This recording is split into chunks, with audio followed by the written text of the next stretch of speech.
Vous avez un entretien d'embauche ou un projet personnel ou professionnel vous demandant une attention et un engagement mobilisant toutes vos habilités.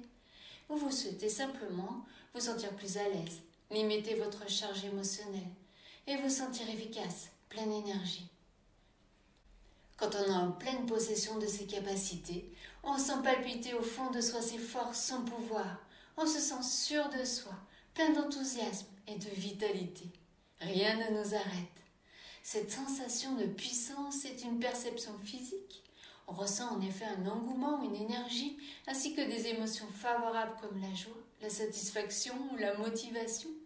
Et c'est aussi une perception mentale, car la vision que l'on a de ses habilités, de ses capacités, comme la capacité par exemple à s'organiser, gérer les situations de la vie quotidienne, la prétention à dépasser les difficultés, va déterminer la manière dont on se voit, l'image qu'on se fait de soi, et in fine, renforcer notre pouvoir ou alors le décliner. Pour accroître ses performances, son pouvoir, il est donc important d'améliorer sa condition physique, sa vitalité, mais aussi de porter une attention particulière aux pensées que l'on entretient, qui vont soit booster nos capacités, soit amoindrir notre sensation de confort. Pas besoin de médicaments pour augmenter nos capacités et performances. Il est possible de les booster naturellement. Voici quelques pistes. On booste ses fonctions cognitives avec une alimentation riche en oméga 3. Le cerveau a besoin qu'on le nourrisse correctement si on souhaite préserver sa santé mentale. Les personnes qui s'adonnent à la malbouffe souffrent rapidement de troubles de l'humeur, de dépression, de perte de concentration, et la liste n'est pas exhaustive. Et les aliments qui améliorent la mémoire et les performances cognitives sont ceux qui sont riches en oméga 3. On privilégie donc les noix, les graines de chia, l'huile de colza, la mâche, les œufs et les crevettes, les poissons gras comme le saumon. Deuxième piste, on s'adonne à la musique. Le plaisir apporté lors de l'écoute de nos mélodies préférées permet de libérer de la dopamine. La dopamine est l'hormone de la réussite, de la motivation, du plaisir immédiat. Un vrai coup de boost naturel pour vous donner de l'entrain. À consommer sans modération. Troisième piste, on fait le point sur nos réussites. Faites une auto-évaluation de vos succès. Nous entretenons tous des croyances sur notre efficacité personnelle et notre estime de nous-mêmes.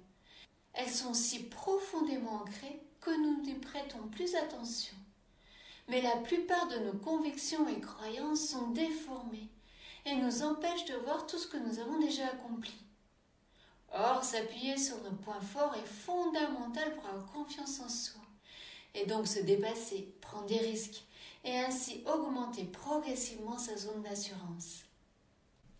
Pour établir la liste de vos réussites, et donc de vos capacités et habilités, l'aide d'une personne tierce peut être très précieuse. Ceci pourra vous détailler d'une manière plus objective votre petite victoire ou grande victoire. En vous reposant sur les preuves de vos qualités que vous avez déployées pour accomplir et mettre en œuvre vos réalisations, il vous sera plus facile d'avancer sereinement.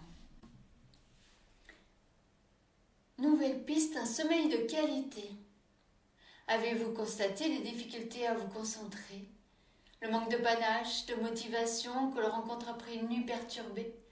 Il n'y a pas de mystère. Pour être au top de ses capacités, que cela soit intellectuellement ou physiquement, il faut bien dormir. D'ailleurs, de nombreuses recherches ont prouvé que l'augmentation de la durée et de la qualité du sommeil est un élément clé de la performance. Alors fini les écrans tard le soir, les dîners copieux ainsi que l'alcool ou le café. Et puis, au lit avec un bon livre. Dernière piste, on entraîne sa pleine conscience. C'est grâce au pouvoir de l'instant présent que nous avons conscience de ce qui se passe en nous et dans notre environnement. La pleine conscience aide à se concentrer, améliore sa capacité d'attention et permet de faire face au stress, à l'anxiété. Sans le filtre du stress, nous retrouvons nos pleines capacités.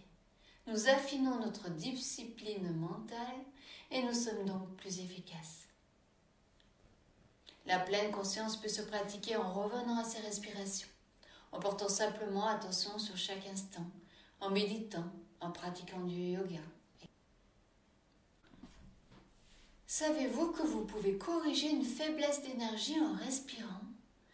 En effet, une mauvaise respiration impacte notre humeur, mais aussi nos muscles qui, mal oxygénés, se contractent plus que de raison et nous fatiguent donc. Je vous propose une respiration dynamisante.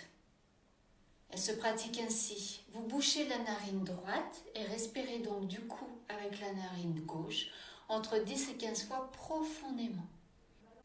Ensuite, vous allez inverser. Vous allez boucher votre narine gauche et respirer tout aussi profondément avec votre narine droite. Une dizaine à quinzaine de fois. Puis, vous débouchez votre narine gauche et vous respirez une dizaine de fois avec les deux narines, en gonflant bien votre ventre. Très bien, j'espère que ces quelques outils vous donneront du peps et de l'énergie pour retrouver votre pleine puissance. N'hésitez pas à vous abonner à la chaîne et à liker l'article si vous avez aimé. À très bientôt.